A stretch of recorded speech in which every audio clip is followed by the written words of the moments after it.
Bengaluru has a huge and super passionate community of vintage car enthusiasts. If you've ever lived here, you've probably spotted them around Independence Day, Republic Day, or even a random Sunday.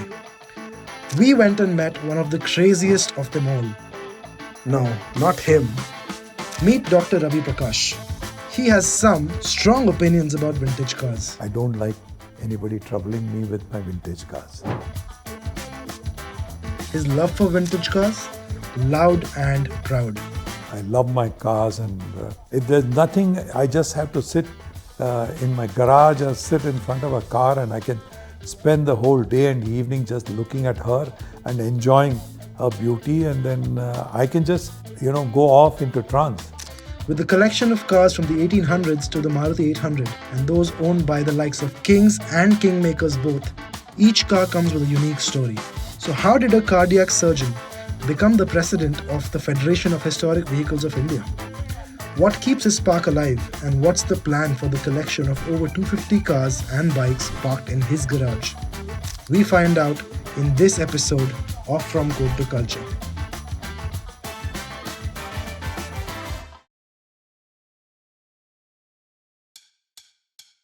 This is my first car. This is your first car? This is my first car. When was it acquired? This was acquired in 78 and this car was owned by General Mahadevan when I got the car. But the first owner of this car is the last Viceroy of India, Lord Mountbatten. Oh, this is the Mountbatten's car? Yeah, this is the Lord Mountbatten's car. Okay. And this car was willed to me, but there's a little story to it. I don't know. Would you like to have? Please.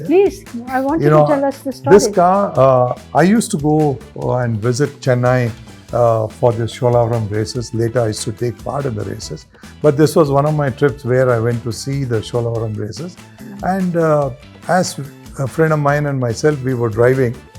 Then I saw this car pass by. So I asked my friend, I said, Subbu, very nice car. He said, yeah, this morning this car is in the papers, it's up for sale. I said, let's go grab the paper. Then and this is your first car, right?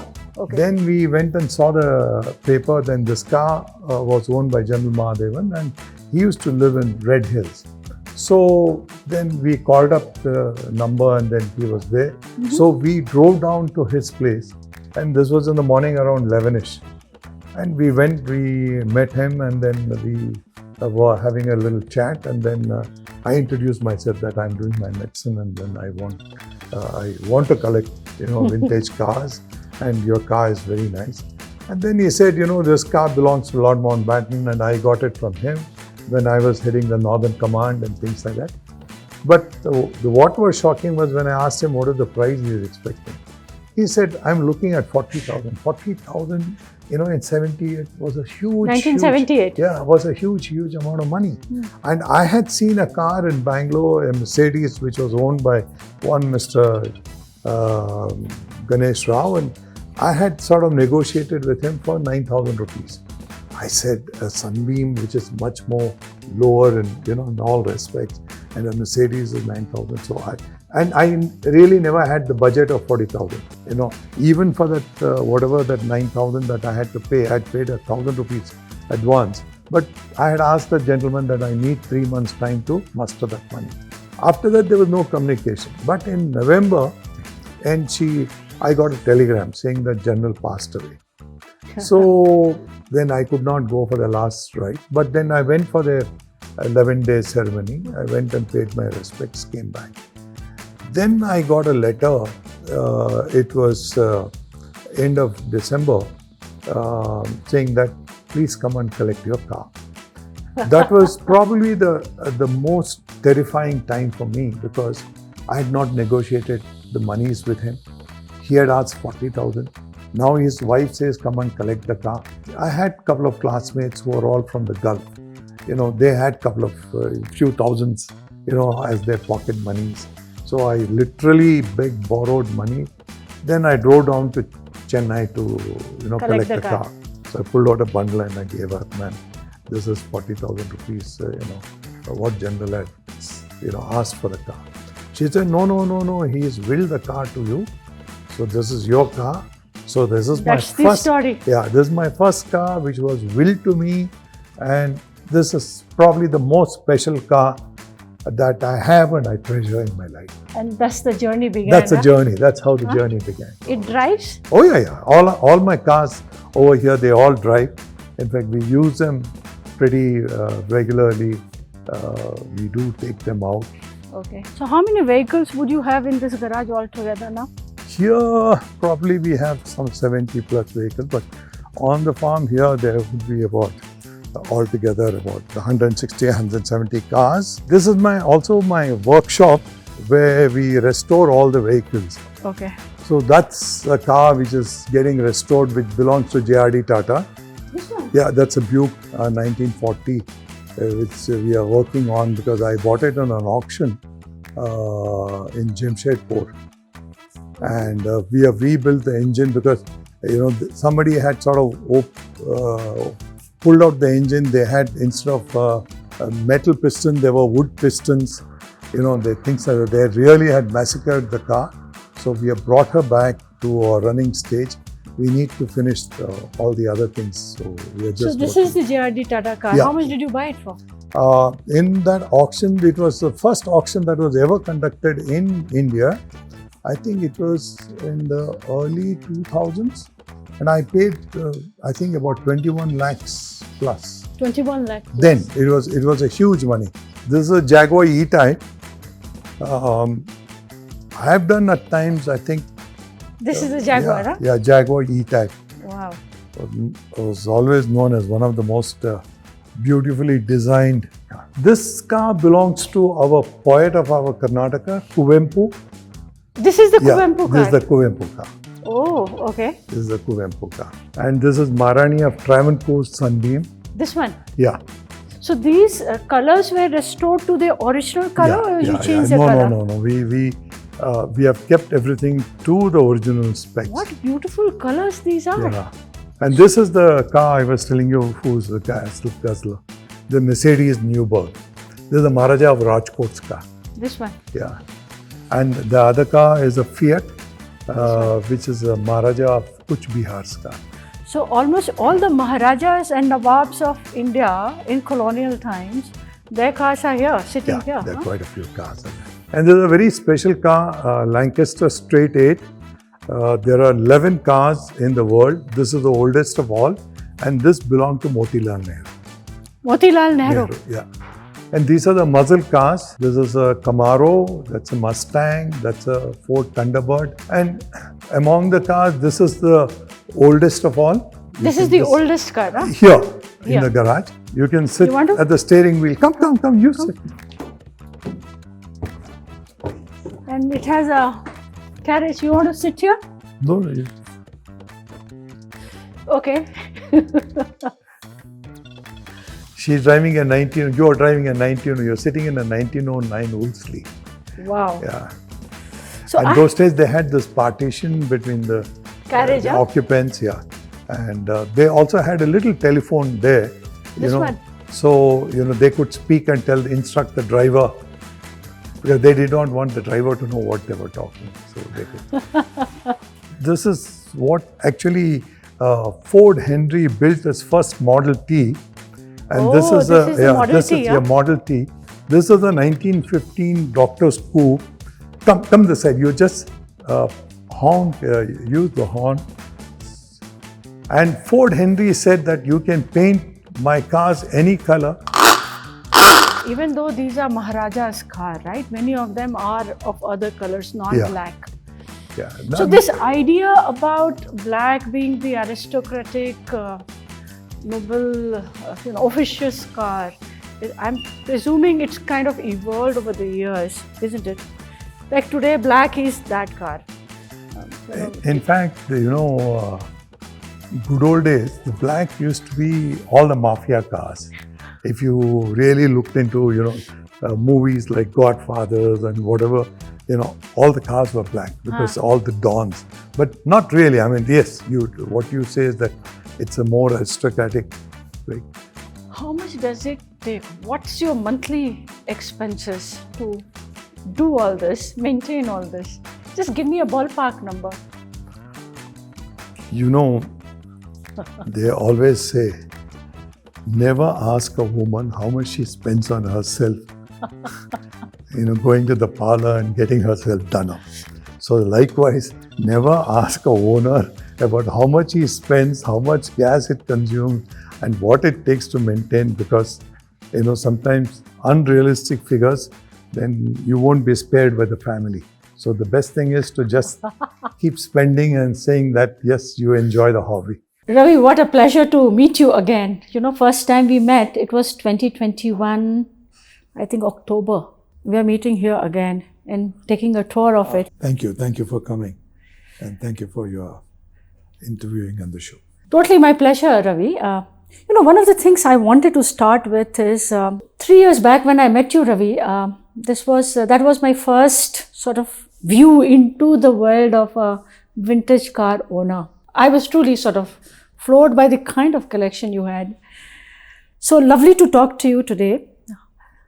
I wanted to start by going back to the 2000 that you mentioned, right? The tennis legends when they were here. What was it like? It was a different kind of experience because then Mr. S.M. Krishna was the Chief Minister, and he was also the President of the Karnataka Lawn Tennis Association. And there was his friend R.T. Narayan, who was very close associate and friend of Mr. Krishna. So when they had those legends coming in fact, they involved in that meeting, and they said, how do we make it more interesting? So I said, anyway, the legends are coming in, and let's just, make it more interesting. Let's take some vintage cars and we'll drive them from the airport.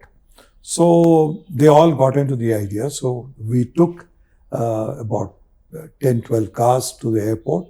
We picked up all the legends, and then Who were there? Yeah, Bjorn Borg was there, Pat Cash was there, then Vijay Amritraj, Ross Case, about 14, 15 legends.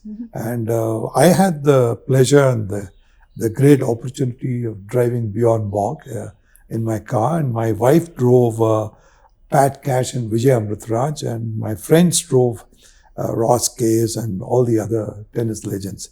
But it was an experience because it was also publicized in the papers, and then we drove down. It was the old airport, the HAL airport. How long did it take, and where were you driving to? We were driving to, they were all staying at the Windsor Manor, and we all came down to MG Road, and we had a little break, for some refreshments.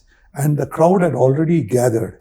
And the way the crowd came in, all the tennis guys were sort of, they were happy in a way to see so much of crowd, because they were all like yesteryear players, but yet people would recognize them, and then it was a different kind of experience. So this family affair with vintage cars, has it always been like that, or it was a slow, steady affair that built up over the years? My wife and both my daughters, probably it rubbed off on them because of me, and my wife also was included in the earlier events, and then she made a ladies team so that she could also involve the little girls then, and then we drove a lot of events together. And we are one family. We also represented India in the world body called FIVA, which was earlier in France and Paris. Now it's moved to Torino in Italy. So we took part in all the events, the annual conferences and things like that.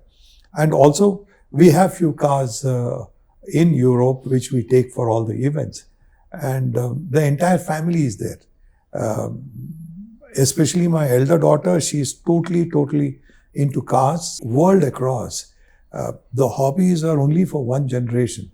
It never really gets into the second generation because the youngsters may not like the hobby, or they may not like to work under a car and get the car fixed up and things like that, or they're too busy with their work, so they don't have time.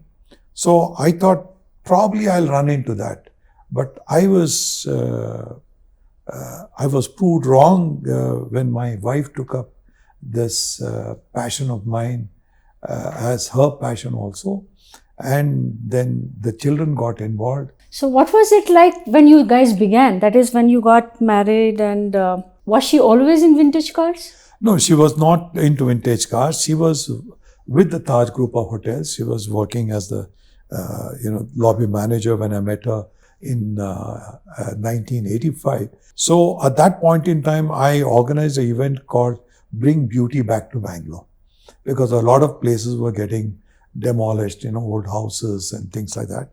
And because I was the organizer, I went early morning to check on things, and then I met Sabina.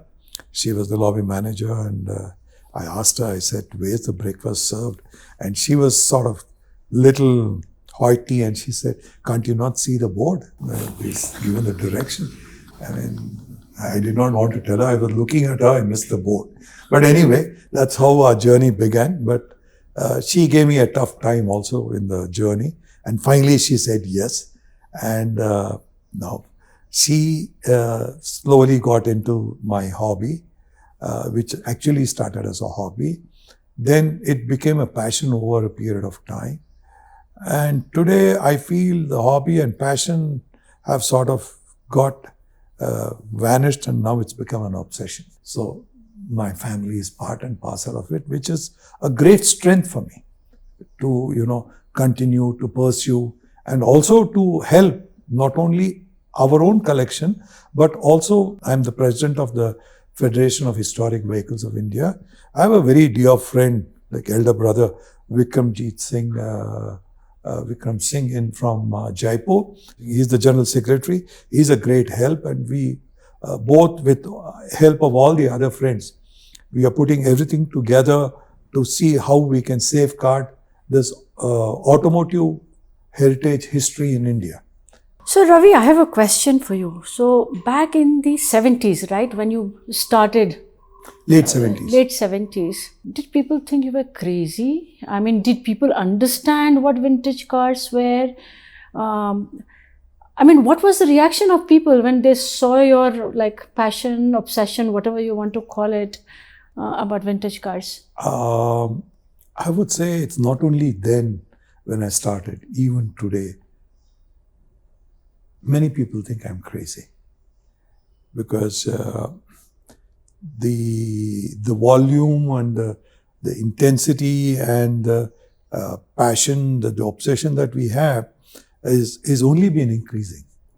And my strength is my family. But do you think things have changed over the years?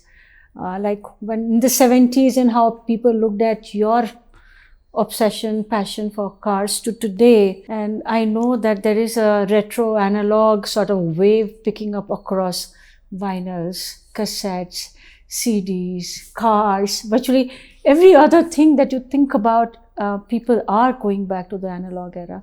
Yes, they do. In fact, things have changed, drastically changed.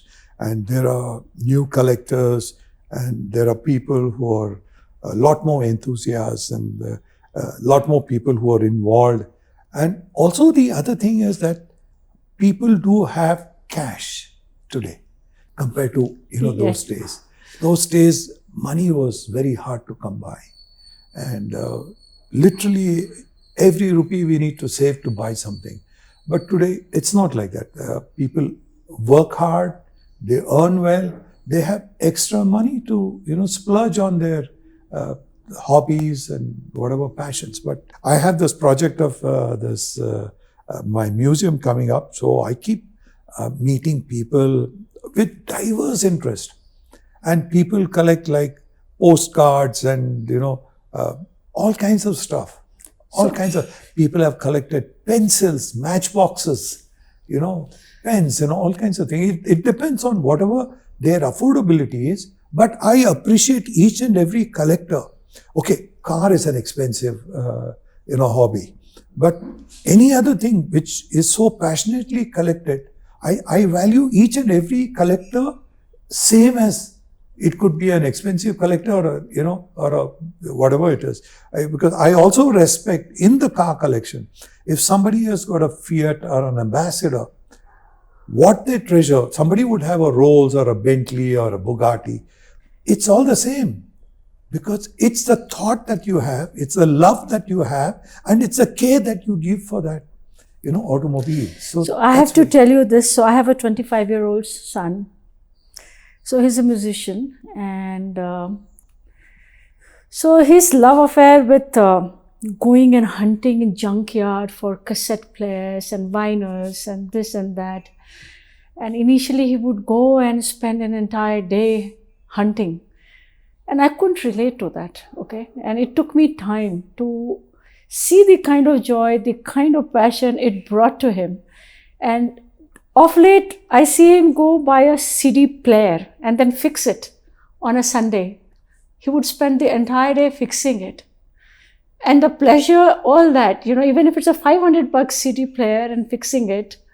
So I totally get what you're saying. In a world which is sort of so complex, changing so rapidly, these are things that people get into the flow, as I say, they get into the flow as they immerse themselves in that world. It's quite a, de-stressing factor that you're involved with something like this, which actually does not damage your mindset.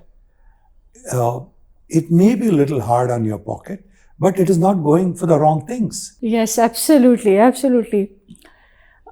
Tell me, is this what you do full time? No. This was always a part-time. Now I give much less time than what I gave because my daughter has sort of taken over and she does most of it. But I do supervise and do, but I'm also tied up with so many other things. Other than that, we also have this, responsibility of historic vehicles. But now everything has changed. So we have one nomenclature called historic vehicles. And now... Why has that changed? Because, there are too many terminologies out in Europe, out in the US, and everybody says any old car, vintage cars.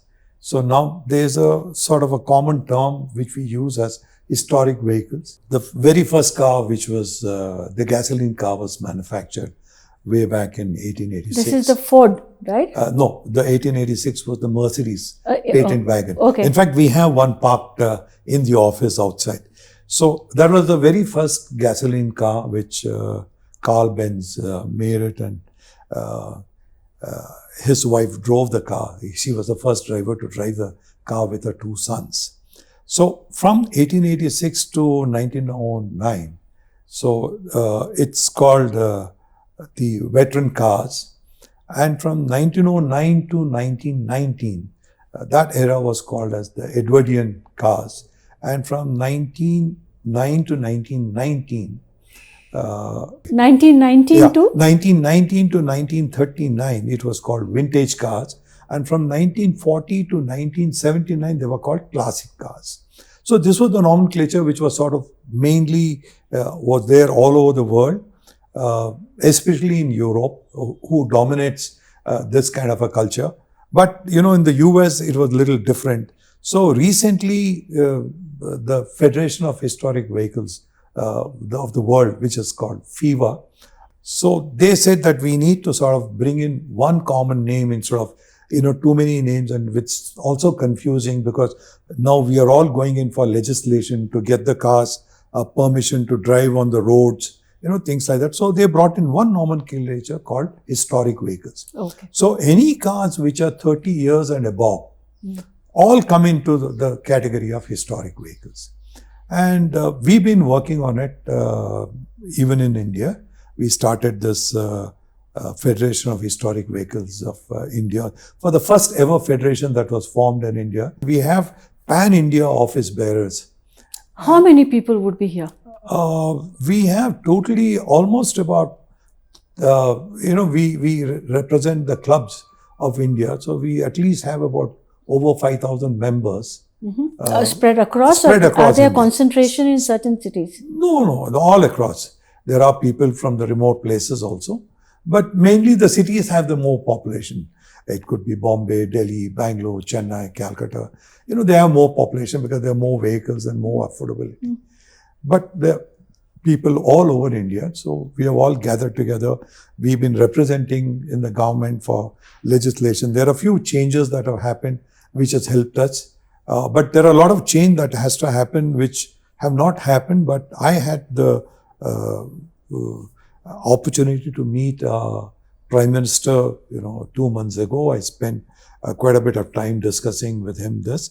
So he said that he will be having shortly a meeting, because we need 6 ministries to be involved in this legislation. So I requested the Honorable Prime Minister to call all the ministries, so that we also from the Federation we will go represent, so that we can bring in a proper consensus, so that every interested genuine collector in India can import cars, import parts without any headaches, without any problems, showcase. So I have a question. So outside of it being a passion and maybe a bit of historical sort of significance, why is this important? And I'm playing the devil here. So help me understand, what is the significance of vintage cars for people who may not be passionate but should still understand the importance of it? What is the importance of our, forefathers who have built this country, who built, we talk about Sir M. Visvesvaraya building the KRS Dam, or somebody, Kengal Hanmantaya, who built the Vidhan Sauda in Bangalore, and our Kempe Gowda, who built the Bangalore city. So, like we talk about these people who built this country, whether Sardar Vallabhbhai Patel, or anybody who's built or who fought for the freedom and things like that. Likewise, this automotive also, it's a heritage, it's a history. We look at how the whole evolution has happened. Yeah. Our whole, mobility has changed. Earlier we used to walk and go, then later the cycles and the carts and the carriages, and we used to take days to travel from one place to another place. And today we can fly across the, continent in few hours. So this automotive evolution is very important, as much as the other evolution has happened. So, when we were doing the round on the car, right, and looking at it, it's just so amazing how the cars and inside cars, the technology, from such a simple world that inside technology was, to so much of gadgetry inside the car today. How do you see? And you drive today's cars and you drive yesterday's cars. So take us back to the yesterday's car. Remember the car where there was a coupe and it was sort of separated from the drivers, and there was this telephone thing, which is a modern analog telephone thing. So describe what those old days cars were and 2-3 things that stood out about them. And when you look at today's car, I mean, it's a world different, right? I would go back and say that, yesteryear cars gave you a all-round well-being. The reason is, there were mechanical brakes. So you need to really get onto the brake to stop the cars. The steerings were not power steering. So you need to really use your arm, to drive the car. And everything was, you need to use your body. You need to use your mind. You need to use, all your senses. But today, everything has become gadgetry. Everything has become, you want to put on the radio, you just sense. In fact, now today, you don't even have to, use your finger. You just have to tell, the Siri or whatever it is, and then your radio comes on, your phone rings. We are going the next step, autonomous vehicle, no driver required. Yeah, no driver required. So that means we are using less of ourselves.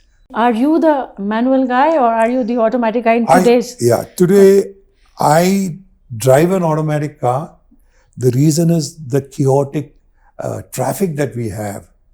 You're so harassed because you literally have to have 270-degree eyesight.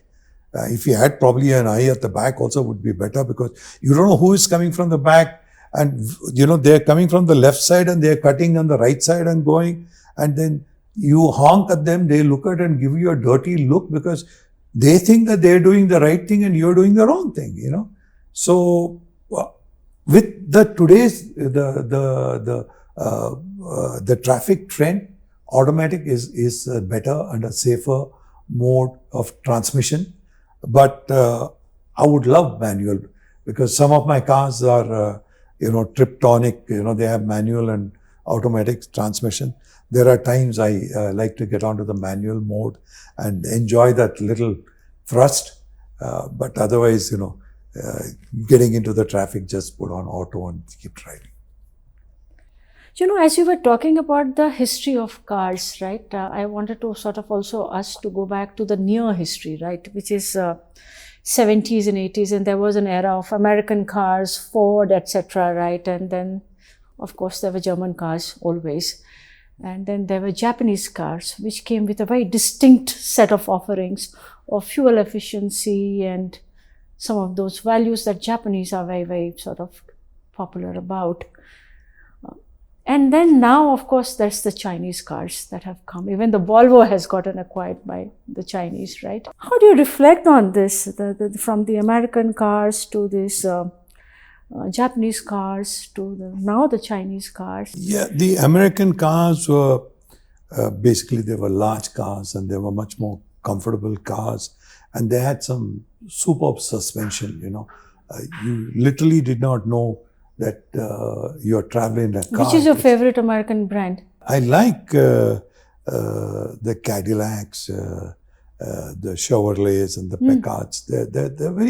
There are quite a few brands which are very nice cars. And the Japanese had the technology and they also had the finesse.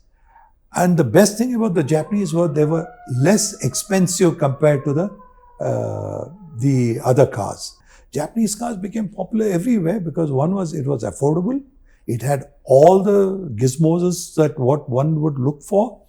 And then they were fuel efficient, like you said, that they were the fuel efficient cars.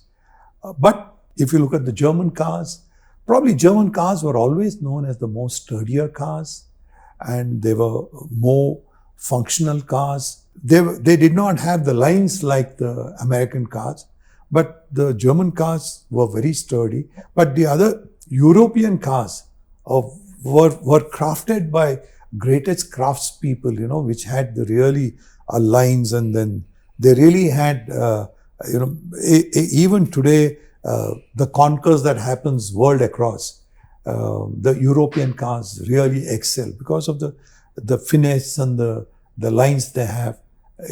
They really make a mark. But at the end of the day, I look at it, every car has got its own advantages and disadvantages. But if you largely look at it, I'm fond of German cars. And you have a favorite? I have a favorite. Mercedes is my favorite.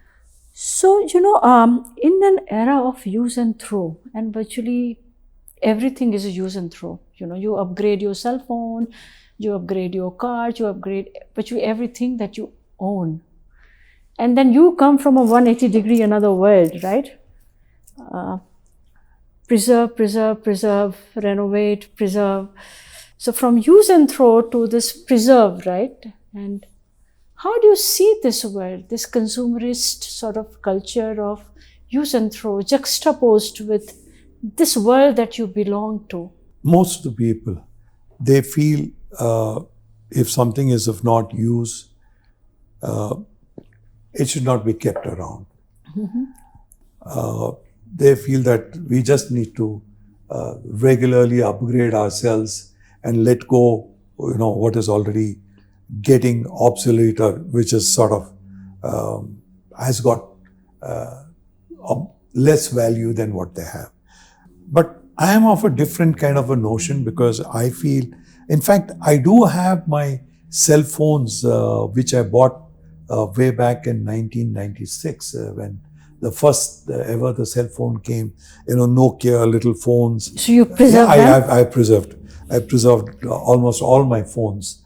One of the sliding little one, like a banana thing they used to say, and then all kinds of phones. Whatever that I owned, I've kept them all. And my family also says I'm a big hoarder. But nevertheless, I don't like to dispose. There are few cars which I sort of disposed and upgraded, but later I went running and then I tried to get them back. Was it a Maruti 800 or a Maruti 1000 or a Tata Sierra, things like that, what I had in the past, my old Fiat. It's all there here? Yeah. I don't have that much of space on this farm. So I have another farm near Anekal. Okay. So I have kept almost all my cars. I would say I have bought back, say about over 90% of my old cars which I sold. I really hunted, and then I got them back because I plan to make this little museum in Bangalore, very close to this farm, which is about 10 minutes away from here. I want to build an automotive evolution museum. So, I was in Dubai recently and they had a museum, Futures Museum. I forget the name of it. And they had simulated a ride to the space and what it would feel like. And because what you're trying to do is recreate different eras, right? Through this virtual sort of technologies that can take you to different eras. You can recreate maybe 4 eras or 5 eras or whatever number that you want to. And you can actually take people back to those eras, the kind of cars, the kind of people, the kind of lifestyle and everything. And at a fraction of a cost, right? And if you recreate it in a physical world, it's going to be far more challenging. So that's what they were doing. And I thought it was quite interesting how they had done it. No, now with the new technologies, there's so many things that you can do. But I also feel sometimes you need to have few things where people can feel it. Virtual feeling, they need to know what it is. So you keep some automobiles which is only for display, and then, they could go sit down and feel how it is. I know, there are a lot of people don't really handle it the way it should be handled. But yes, give or take that you need to give that little leverage and have a, thing so that people should get experience and people should know. Because if we don't create an opportunity like this, I think the coming generations may not even know what Absolutely. So I guess mixing the two, integrating the two experience, physical and virtual, and you have the fantastic collection to offer the physical experience. Right. It's not only my collection. There are a whole lot of friends across the globe who want to put in their collection, who want to help. So hopefully we should take off on this project next year. So we'll switch track and probably come to the last leg of our conversation. And I wanted you to take me to the world of vintage cars and people who buy it. Let's talk a bit about the generational shift that is happening, the era that you sort of grew up and you began to pick up these cars, to now the kind of people who are buying it. What difference do you see? Who are these people who are buying cars today, historic cars? There are two kinds of people who are buying. One kind is really enthusiastic. They really love the cars.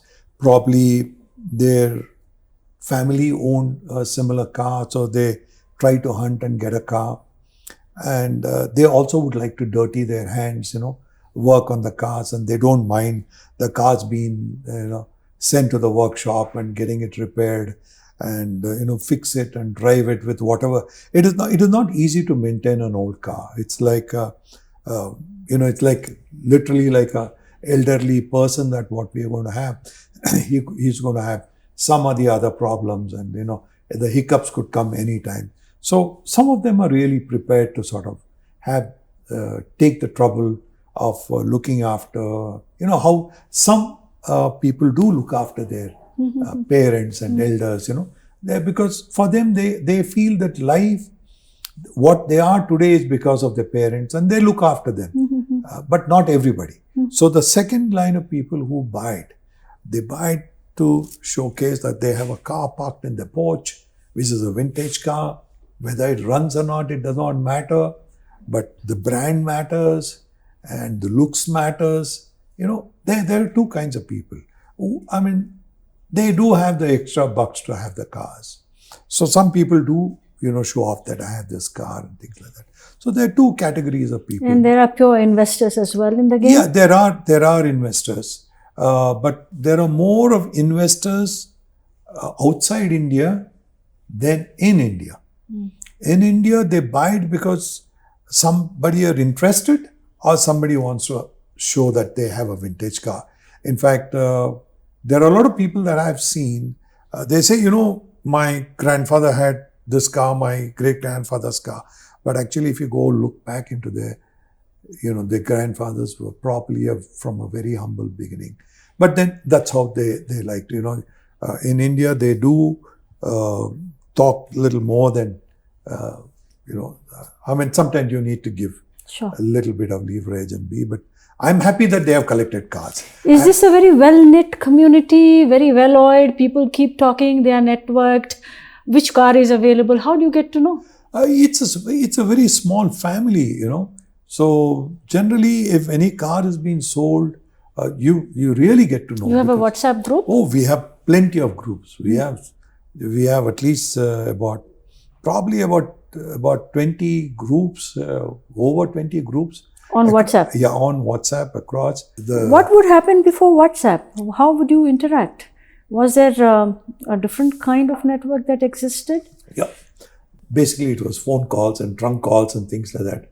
Because those days, even the emails were very restricted. Only few people had, mail access. But telephones were always there. So somebody would call me up late night and say, sir, there's a car for sale. Would you be interested? And what is it? And then they would take the photograph and post it. So it would come after a week. Then we look into it and then we start programming it. But it's always been there. It was there. It has now grown a little bit more. There are more new buyers are also there. Old timers are also, there are a few old timers who do keep buying. But there are a lot of young timers who are now investing. Some people as an investment, some people as a passion, and some people as that. So Ravi, you will give us a primer on how to buy a vintage car, okay? 0 to 1 journey. So any typical sort of what that journey looks like. What is 0? You get to know about a car available on auction on your WhatsApp group. But just take us through that journey. You get to know a car by some means. It could be on your mobile or, one of the auction on the email or on the website. No sooner you get to know, so you start doing your homework. What is that homework? The history of the car, the worthiness of the car, the rarity of the car, and the condition of the car. So you go and inspect, all this is virtual? Yeah, all this we start commuting with each other and whatever the media that we have already got onto. And then we'll get all the details. Then I assess whether it's a worthwhile. Because these days I've become a little choosy because if there's a lot of work to be done and if it's not a very rare car, I don't want to invest. Because to get the people to do the job and getting it done is another Herculean task. I rather have a totally finished or partially finished car and then finish it. Then take a basket case and start doing it. So my way of looking at it is a little different. But there are people who would like to take a basket case and work hands-on, and they have rebuilt it. I have also done in the initial stage. That has changed. Your criteria of buying a car has changed. What was it like in the beginning? The Model T Ford you saw where you had that mechanical horn. It was a basket case. It literally came in about 20 gunny bags. So I did not even know how the car would look. So we need to sort of get the books and then get the, proper thing, all bits and pieces. Then we had to put it together and build it up. So if you really want, to invest a little bit, but work hands-on, you can take a basket case and work. Sure. But if you have that little extra money to this thing, you rather take a car which is sort of, complete and then do a little bit of work. But if you have the real bucks, then you don't even have to worry. You take a car which is fully gleaming and shining and running well. So I now buy cars in the last two categories. So once you zero in on a car, then what's the next step? You go and meet the owner? I used to do that, but now I don't. I have friends who I request them to go do all the little Groundwork. homework and tell me. And then if I really like it, I just pick it. So they send you a detailed report on Yes, the car. They do. And what about the pricing? Is there a science to it? Is that an art? Yes. In India, the prices of the vehicles are much more than overseas. Why is it so? Yeah, because then it's number of buyers and availability. There are not many cars that are available here, so there are a lot more people who are now are ready to pay and buy. So the prices are much more than anywhere across. What we would buy a car in India for about 10 lakhs, probably outside we would get it for about maybe 4 to 5 lakhs. That kind of a difference is there. And when you add duties, etc., when you import them? Yeah, when you import them, that is where it becomes so much more expensive. Hence, they would like to buy it in India because you have to pay 230% tax. So even if it is a 5 lakh car, so when it finally lands, it will be almost 20 lakhs. So you rather pay 12 or 14 lakhs here and buy the car. But if the things have become easier, then the car prices in India, which are available, not only drops, but we'll have quality cars on the roads. That is what I'm interested in. Quality cars coming, because India was full of fabulous cars in the past. I would say even 75% of the good cars have been smuggled out of India. Okay. So looking into that, I'm being so passionate. It's not that I want to buy it, but I want whoever can afford to buy it should be able to buy it and bring back our Indian heritage back to India. The most aspirational car in today's world, the contemporary cars, which would that be for you? I always been wanting to drive, even though I am the Mercedes man, but I like a Bentley GT Continental, which I always been wanting to have one, and probably I will have one once I, have sort of streamlined my things. That's one car which I want to drive around. I'm not into the other sports cars like the Ferraris and Lambos and Porsches, because they're very low slung, and our roads are bad with a lot of potholes and killer speed breakers and things like that. But I always feel the Bentley GT Continental is one which can take the Indian roads well, and that's one contemporary car which I would like to own. The toughest thing and the best thing about being a vintage car collector?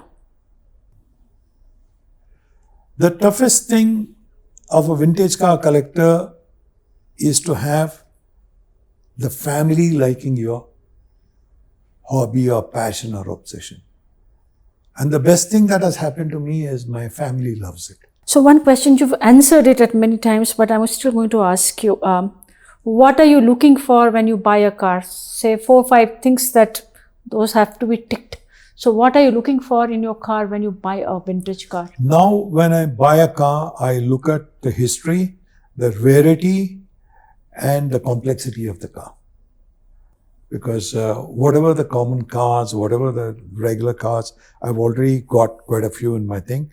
But if there is a rare car, if there's a car which is not in my collection, I would always go pick it up. Because for me, it is just not my own, I would say, obsession or ego. But I am looking at now, in general, tomorrow when people walk into the museum, they should be able to see all kinds of cars, all kinds of mechanism, all kinds of models. I look at public at general, what they would enjoy and what they would relate to is what is my concern today, rather than yes, I do have few ambitions that what I want to possess, but other than that, now I'm pretty open and I want to keep everyone happy.